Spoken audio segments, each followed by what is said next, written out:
कि टैलेंट बिना मानसिकता उसी तरह है जैसे तलवार बिना धार। हम्म। ये लाइन काफी कुछ कह देती है ना। हाँ, एक स्टार्ट मिल सकता है। बिल्कुल।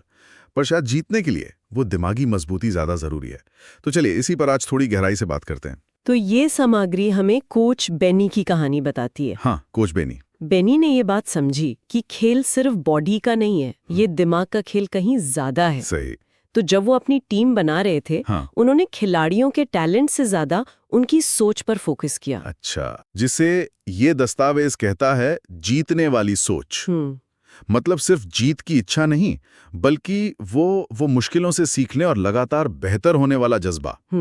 इसमें लिखा है, उन्होंने खिलाड़ियों का टैलेंट नहीं खरीदा, उन्होंने उनकी जीतने वाली सोच खरीदी। हाँ, और ये बात बहुत दिलचस्प है, क्योंकि इसका मतलब है कि बेनी ने माइंडसेट को अपनी पूरी स्ट्रैटेजी का एक तरह से कहें तो अहम हिस्सा बना लिया। बिल्कुल। और जैसे इसमें बताया गया है, इसी सोच के दम पर बेनी ने इतिहास की सबसे कम बजट वाली टीमों में से एक को चैंपियन बना दिया। कमाल है। हाँ, हो सकता है उनके पास सबसे ज्यादा टैलेंटेड खिलाड़ी न रहे हो, पर उनके पास एक ऐसी टीम थी जिसमें वो जीतने वाली सोच थी।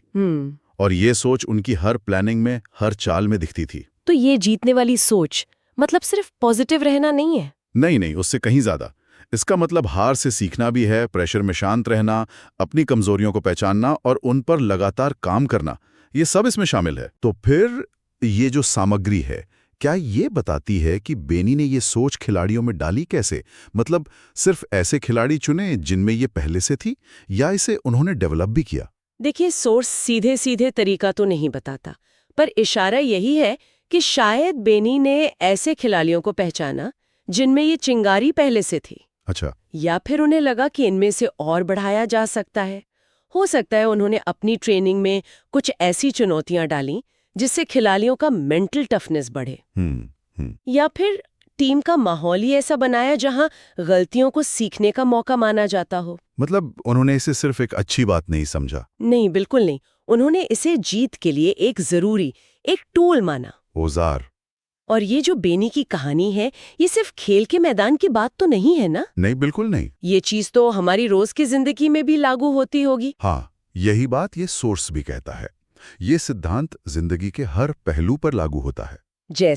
जैसे मान लीजिए कोई स्टूडेंट है, किसी मुश्किल सब्जेक्ट से जूझ रहा है। टैलेंट या उसका आईक्यू एक हद तक मदद करेगा, ठीक है। हाँ। पर जब वो बार बार फेल होगा, तब भी कोशिश करते रहने का जो हौसला है, वो तो उसकी सोच से ही आएगा। हाँ, है ना? सही बात है। या फिर कोई नया बिजनेस शुरू करने वाला है, जिसका स्टार्टअप अभी स्ट्रगल कर रहा है। मार्केट की समझ, वो उसका टैलेंट हो गया, जरूरी है।